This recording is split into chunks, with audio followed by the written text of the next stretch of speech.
Just be honest with yourself. How many asparagus ferns have you actually killed till today? No need to know that's your personal affair, but if you're feeling itchy to share your story with us, there is always a comment section down below waiting for you. Asparagus ferns are not ferns and they are not asparagus, but they took this name because they resemble a bit these plants, so yes, no connection at all. One thing that you might didn't know is that these plants have little tiny thorns that they won't harm you a lot, but if you get caught by surprise, then it can hurt a bit. Talking from personal experience. They can tolerate temperatures between 10 degrees and 30 degrees Celsius, so this puts them into the category of indoor plants. But that doesn't mean that you cannot grow them outdoors, they just have to be protected from direct sun and winter time. They grow really tall, and I mean this, really tall, especially if they do not have the light that they need. They will grow into a branch without leaves, and it will start searching all around the room till it finds the light that it needs. That being said, we need to provide them with bright indirect light and keep them away from the sun, as prolonged exposure will result in yellow leaves and shedding.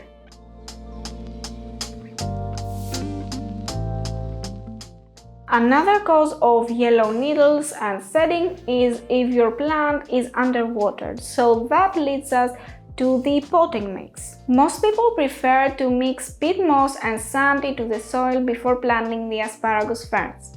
And since I have a background with terrariums, I really like to do something similar, which is choosing a glass container and putting a layer of fine gravel at the bottom and then planting the plant above this layer of gravel. This way, when we are watering the plant, the water will run down and end up at the gravel layer. So this will help us avoid root rot because we will not have any roots in the water, and also provide humidity. When the dirt will dry up, the water from the gravel layer will evaporate back and give the plant the humidity that it needs between the waterings. I like using this type of planting method because asparagus ferns are plants that like humidity. Some people say that a humidity tray and some misting will do the work, but I didn't have great success with this method. Instead, I like using the terrarium method because this way the water will not have any other exit instead of going up to the soil once again and humidifying the whole plant. A happy plant with happy roots means great growth, so there will be a time when you will have to repot the plant into a bigger pot or just divide the plant into two pieces and end up with two plants. The best time to fertilize your plant is during springtime and early fall. But if you have your plant indoors, I find that seasons don't really make a difference, so I tend to fertilize mine once a month. Asparagus ferns don't usually have problems with pests because they are thin and delicate in nature, so pests can stick themselves onto them. And I never had a case where I had a problem with these plants, so that can help you feel secure. As for maintenance, sometimes your plant might have some dead parts that you will obviously want to remove in order to make the plant look healthy and clear.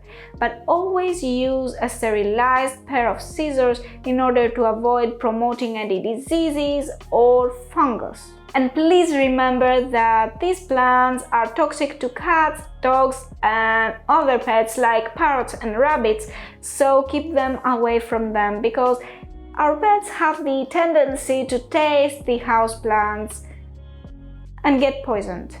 That wraps up today's video. I hope that you've learned one thing or two and that you will keep your asparagus ferns happier and healthier. I will see you in the next video. So for now, bye bye.